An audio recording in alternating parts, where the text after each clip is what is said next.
ዕለተ ቀዳሚት ዘብርሃን ብርሃን የሚገለጥባት ዕለተ ቅዳሜ። ዕለተ ቀዳሚት ዘብርሃን ከዕለተ ስቅለት ማግስት ከትንሣኤው በፊት ያለች ቅዳሜ ናት። የእስሙናዊው ሊቀ ጳጳስ ቅዱስ ሳዊሮስ በድርሳኑ የጌታችን መድኃኒታችን ኢየሱስ ክርስቶስ ሕማሙን በማሰብ የምንጾመው ጾም ከሆሳዕና ጀምሮ የትንሣኤው ብርሃን እስከሚወርድበት ቅዳሜ ድረስ እንጾማለን በማለት እንደተናገረው ከጌታችን ኢየሱስ ክርስቶስ መካነ መቃብር የትንሣኤው ብርሃን የሚወጣበት ስለሆነ ዕለቲቱ ዕለተ ቀዳሚት ዘብርሃን ብርሃን የሚገለጥባት ዕለተ ቅዳሜ ተብላ ትጠራለች። ቅብጣውያንም ይህችን ዕለት ብርሂት ቀዳሚት ይሏታል። የዕለተ ቀዳሚት ዘብርሃን የተለያዩ ስያሜዎች።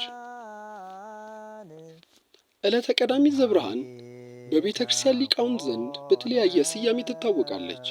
ይህች ዕለት ጌታ በመስቀል ሰላም የመሠረተባት ዕለት በመሆኗ ገብረ ሰላም ትባላለች። ጌታችን ኢየሱስ ክርስቶስ ከመስቀሉ በፊት መስቀል የእርግማን ምልክት ነበር። ነገር ግን በዕለተ ዓርብ እርሱ በተሰቀለበት ዕለት በክቡር ደሙ ስለቀደሰው የሰላም ምልክት ሆኗል። በዚህ የተነሳ በዕለቱ ጠዋት ገብረ ሰላም በመስቀሉ ሰላምን አደረገ እየተባለ ይዘምራል። ይህች ዕለት ጌታ በመስቀል የሰውን የማዳን ሥራውን የፈጸመበት በመሆኑ የምሥራች ቄጤማ ይሰጣል። ነፃነት መታወጁን ለማብሰር ለምለም ቄጤማ ስለሚታደልባትም ለምለሚቱ ቅዳሜ ትባላለች። በምስራቅና በምዕራብ አብያተ ክርስቲያናት ደግሞ ንዑስ ቅዳሜ፣ ክብርት ቀዳሚት፣ ጸሊም ቀዳሚት፣ ጻዕዳ ቀዳሚት እንዲሁም ዕለተ ጽሚት ቀዳሚት ወይም ዕለተ አርምሞ ቀዳሚት በመባል ትታወቃለች። ይህች ዕለት የሐዘን ዕለት በመሆኗ ለማጠየቅ ደግሞ ጸሊም ቀዳሚት ይሏታል። የመጀመሪያው ጥንት ቀዳሚ ፈጣሪ ሥራውን ሰርቶ ያረፈባት ስለሆነች ይህችኛይቱ ጌታችን ኢየሱስ ክርስቶስ የማዳን ሥራውን ፈጽሞ በከርሰ መቃብር ያረፈባት ናትና ሰንበተ አባይ ትባላለች። አምላካችን እግዚአብሔር ሰማይና ምድርን መላእክትና ደቂቀ አዳምን እጽዋትንና እንስሳትን ሌሎች ፍጥረታትን ሲፈጥር ሰንብቶ ከሥራው ሁሉ ያረፈባት ዕለት በዘመነ ሐዲስ እግዚአብሔር ወልድ በማኅፀነ ድንግል የጀመረውን የድነት ሥራ አጠናቆ 3 ቀን 3 ሌሊት በመቃብር ያረፈበት ዕለት በመሆኗ ክብርት ቀዳሚት የድነታችን የምሥራቹን ቃል የሚነገርባት የሚታወጅባት በመሆኗ ደግሞ ጻዕዳ ቀዳሚት ይሏታል። ጌታ በአካለ ሥጋ በመቃብር ሲያርፍ በአካለ ነፍስ ወደ ሲኦል ወርዶ ሲኦልን በርብሮ ባዷን ያስቀራት በዚያ የነበሩ ነፍሳትን ነፃ ያወጣችው ዕለት በመሆኗ ቅድስት ቅዳሜ ትባላለች። ሐዋርያት አይሁድ እንዳይወግሯቸው ፈርተው አዝነውና ተጨንቀው በራቸውን ዘግተው በቤታቸው ግራ ተጋብተው በዝምታ የዋሉበት ዕለት በመሆኑ በተጨማሪም ነገረ ትንሣኤው እስኪሰበክ ምስጢራተ ቤተ ክርስቲያን ስለማይፈጸምባት ዕለተ አርምሞ ዕለተ ጽሚት ቀዳሚት በመባል ትጠራለች። አንዳንድ ክርስቲያኖች በዕለተ ቀዳሚት የትንሣኤውን መብራት ለማብራት ለ20 ሰዓታት ያህል በዝምታና በልቅሶ ይጠብቁ ስለነበረ ነው። አንድም ዕለተ ብርሃን ቅዳሜ ዕለተ አርምሞ የተባለችው ቅዱሳት አንስት ዮሴፍና ኒቆዲሞስ የጌታችን የኢየሱስ ክርስቶስን ሥጋው በሐዲስ መቃብር ካሳረፉ በኋላ ወደ ማደሪያቸው ገብተው ሌሊቱን ሲያዝኑ በማደራቸው ነው። ዕለተ ቀዳሚት ዘብርሃን የበዓለ ትንሣኤው መዘጋጃ ዕለት ናት። የትንሣኤው ብርሃን ለማግኘት ከቀኑ 10 ሰዓት ተኩል ጀምሮ እስከ መንፈቀ ሌሊት ጸሎት ይደርሳል። በጥንተ ክርስትና አዲስ አማንያን ለሥላሴ ልጅነት የሚዘጋጁበትና ጥምቀተ ክርስትናን የሚፈጸምባቸው በዕለተ ቀዳሚት ስለነበረ እንዲሁም ለበዓለ ትንሣኤው ዝግጅት የሚደረግባት ዕለት ስለሆነች የመዘጋጃ ዕለት ትባላለች። ይህ ሰዓት የበዓለ ትንሣኤው ከፊል ገጽታን ይይዛል። የትንሣኤው ዋዜማ ዕለተ ቀዳሚት በቤተ ክርስቲያን ዘንድ ሰንበት አባይ በመባል ስለምትታወቅ በምዕመናን ዘንድ ደግሞ ቀዳሚ ስዑር፣ ቅዳሜ ሹር ወይም ቅዳሜ ሽር ተብላ ትጠራለች። ዕለተ ቀዳሚት ሰንበተ ማኅተመ ፋሲካ ተብላ ትጠራለች። ይኸውም የፋሲካ ዋዜማ ሰንበት ማለት ነው። ለአይሁድ የማዘጋጃ ቀን የፋሲካ ዋዜማ ዕለተ ዓርብ ነው። ለክርስቲያኖች የማዘጋጃ ቀን የትንሣኤ ዋዜማ ዕለተ ቀዳሚት ነው። ይህች ዕለት ንዑሰ ክርስቲያን ሀብተ ወልድና ስመ ክርስትና ለማግኘት ለጥምቀት ክርስትና የሚዘጋጁባት ቀን ናት። ሊቁ አውገስጢኖስ ይህችን የበዓል ትንሣኤ ዋዜማ ዕለተ ቀዳሚት የቤተ ክርስቲያን የበዓላት ዋዜማ እናት በማለት ይጠራታል። ስለዚህም ይህች ዕለት እጅግ የከበረች እንጂ የተሻረች፣ ከፍ ከፍ ያለች እንጂ የተጣለች ተርታ ዕለት አይደለችም። የቅድስት ቤተ ክርስቲያን የዘለላ ፍሬ የሆነው አባ ጊዮርጊስ ዘጋስጫ በመጽሐፈ ምስጢር ቀዳሚት ሰንበትን ምንባብ ዓለምን መፍጠር በፈጸመ ጊዜ በሰንበት ቀን እንዳረፈ አሁንም ከድካምና ከመከራ አረፈ። ከዓርብ ምሽት እስከ እሑድ ሌሊት በመቃብር ውስጥ ተኛ። ቀድሞ ዓለምን ከመፍጠር ማረፍ አከበራት። አሁን ደግሞ የዓለም መድኃኒት በሞቱ ቀደሳት። ቀድሞ በጸጋው ባረካት፣ አሁን በመስቀሉ አተማት። ቀድሞ የዕብራውያን ሰንበት ብሎ ጠራት፣ አሁን ግን በሞቱ ተቀድሳለችና የምዕመናን ሰንበት አደረጋት በማለት የዕለተ ቀዳሚትን ታላቅነት ተናግሯል። ዳግመኛም የዕለተ ብርሃን ቀዳሚትን ተሽራለች ለሚሉ ምላሽ ሲሰጥ እግዚአብሔርን የባረካት ቀዳሚት ሰንበት ማን ይረግማታል?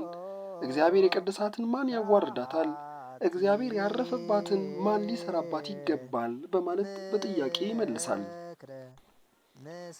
አጼ ዘርዓ ያዕቆብ በመጽሐፈ ብርሃን ሳልሳይ በሰሙነ ሕማማት የምትገኘውን ቀዳሚት ሰንበት አባይ፣ ቀዳሚት ሰንበት ፋሲካ፣ ቀዳሚት ማዕታዊ ፋሲካ፣ ቀዳሚት አባይ ሰንበት እንጂ ቀዳሚት ስዑር መባል አይገባትም ይላሉ። አጼ ዘርዓ ያዕቆብ ይህንን የሚሉት ምክንያት ሲያስረዱ ቀዳሚት ሰንበት በክርስቶስ ሕማም በቀደመ ክብሯ ላይ ታላቅ ክብር ጨምሮላታል። ስለዚህም ጌታችን ኢየሱስ ክርስቶስ የማዳን ሥራውን ፈጽሞ ክቡር ሥጋውን በመቃብር ቅድስት ነፍሱን በገነት ከአዳም ከልጆቹ ጋር እረፍት ያደረገባት ዕለት ስለሆነች ክብሯ ከፍ ከፍ በማለቱ ልናከብራት ይገባል። ነገር ግን ቀዳሚት ሰንበት ተሽራለች በማለት የሚናገሩት ቅዱሳት መጻሕፍትን የማያውቁ ሐሰተኞች ናቸው በማለት ያስረዳሉ።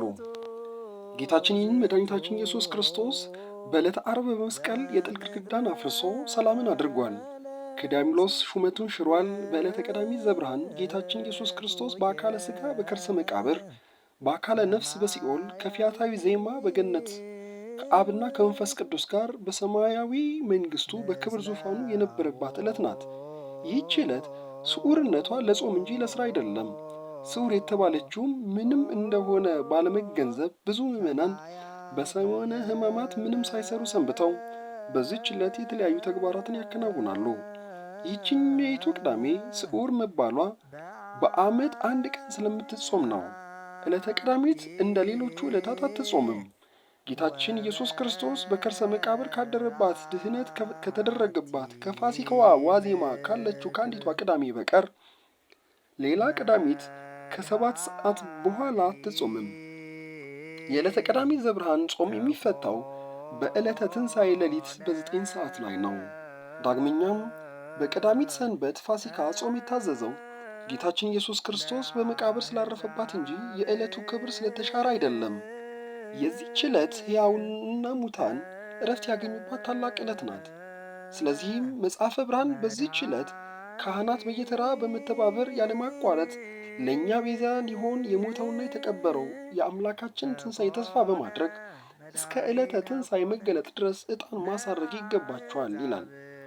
በዚህች ዕለት በቤተ ክርስቲያን ጸሎተ ዕጣን ደርሶ ሥርዓተ ማዕጠንት ይፈጸማል።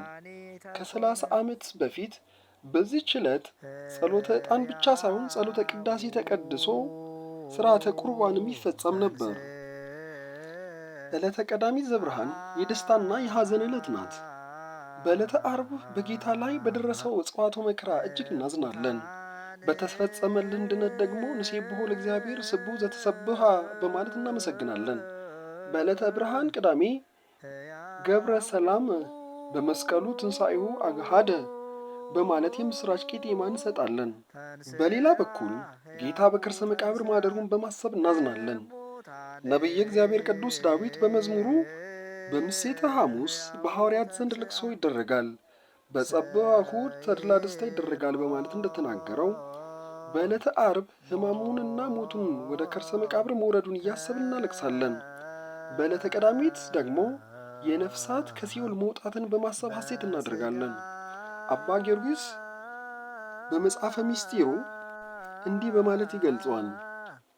ከ9 ሰዓት ጀምሮ እስከ 11 ሰዓት ድረስ ነፍሳትን አወጣቸው፣ ደስታ ወዳለበትም ገነት አስገባቸው በማለት ጸአተ ሲኦል የተፈጸመውን በዕለተ ዓርብ መሆኑን ተናግሯል። በመጽሐፈ ግብረ ሕማማትም እንደተጻፈው በዚህ ዕለት ዛሬ መስቀል ከበረ፣ ዓለም ተጠራ፣ ዛሬ መስቀል ለምዕመናን አበራ፣ እግዚአብሔር ተመሰገነ፣ ሰውን በትንሣኤው ነፃ ወጣ ተብሎ የመስቀሉ ክብር የሰው ልጅ ነፃነት ይሰበካል። የቀዳሚት ዕለት ብርሃን የምስራች ቄጤማ። በዘመኑ ኖህ የጥፋት ውሃ መጉደሉን ለማወቅ ኖህ የላካት ርግብ በአፏ ለምለም ቄጤማና የወይራ ቀንበጥ ይዛ ስትመጣለት ውሃ መጉደሉን ተረድቶ ከመርከብ ወጥቷል። በሞተ ክርስቶስ ሞተ ነፍስ ከደቂቀ አዳም መወገዱን ታላቅ የምስራች መሆኑን ለመግለጥ በዕለተ ቀዳሚት ዘብርሃን ቄጤማ ይታደላል። ምዕመናንም የምስራቹን ቄጤማ ከካህናት ተቀብለው እየሰነጠቁ በራሳቸው ላይ ያስሩታል። በከተማ አካባቢ ብዙ ሕዝበ ክርስቲያን በዕለተ ቀዳሚት ዘብርሃን ሌሊት ወደ ቤተ ክርስቲያን የሚሄድ ልማድ የለም። ቀሳውስቱና ዲያቆናቱ ከሌሊቱ 11 ሰዓት ጀምሮ ልብሰ ተክህኖ እየለበሱ የምስራች ቄጤማ ተሸክመው በየመንገዱ እየዞሩ ገብረ ሰላም በመስቀሉ ትንሣኤው አግሃደ በማለት እያዜሙና ቃጭል እያቃጨሉ ቄጤማውን በየቤቱ ያድላሉ። ሕዝቡም ሌሊት ከቤቱ እየወጣ የምስራቹን ቄጤማ ተቀብሎ ልቡ የፈቀደውን ያህል ገንዘብ ይሰጣቸዋል። አንዳንዶች ደግሞ ለጧፍ የሚያገለግል ማግ ልቃቂት ይሰጣሉ። የምስራቹን ቃል ለሰው ዘር በሙሉ መንገሩ ክፋት ባይኖረውም በዘመናችን በየመንገዱ በየቤቱ የሚዞሩት ዓላማ ግን በእጅጉ አስቸጋሪና ጠያቂ የሆነ ነው።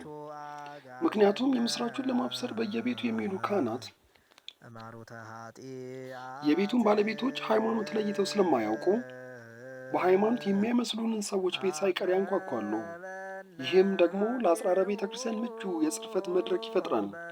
ስለዚህም የቄጤማው ዕደላ ከመንደር ይልቅ በቤተ ክርስቲያን ብቻ መወሰኑ አስፈላጊ ይመስላል።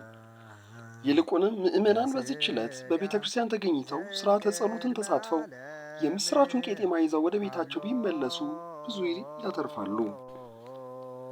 ጠዋት ረፋዱ ላይ ካህናት ከቤተ ክርስቲያን እንደወጡ ቄጤማውን በሰበን ተሸፍኖ ወደ ታላላቅ አባቶች ዘንድ እየተኬደ ክርስቶስ ተመረመረ፣ ዲያብሎስ ታሰረ፣ የምስራች ደስ ይበለው በማለት የምስራቹን ይናገራሉ።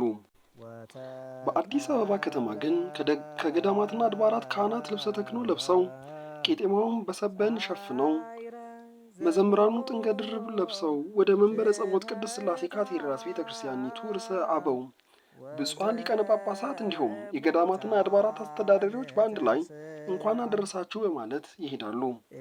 በግሪክ ቤተ ክርስቲያንም ተመሳሳይ ስርዓት ይከናወናል። በዕለተ ቀዳሚት የሙታን መነሳትን ለማዘከር ካህኑ ከቅዳሴ በፊት በአየር ላይ ቅጠል ይበትናሉ። ሕዝቡም ለበረከት ተሻምቶ ይወስደዋል። በሀገራችን በነገሥታቱ ዘመን ልኡካን ልብሰ ተክህኖ ይዘው ቄጤማ ይዘው ሊቃውንቱ ጥንገ ድርብ ለብሰው ቤተ ክርስቲያን በሀገራችን በነገሥታቱ ዘመን ልኡካን ልብሰ ተክህኖ ይዘው ቄጤማውን ይዘው ሊቃውንቱን ጥንገ ድርቡን ለብሰው ቤተ መንግሥት ሄደው በልዩ መንፈሳዊ ሥርዓት ንጉሡ ነገሥቱን መሳፍንቱና መኳንንቱን እንኳን አደረሳችሁ በማለት ገብረ ሰላም ቄጤማ ይሰጡ ነበር። የዕለተ ቀዳሚት ሰንበት የበዓላት አከባበር መንፈሳዊና ባህላዊ ሥርዓቱን ጠብቆ በዚህ መንገድ ይከናወናል።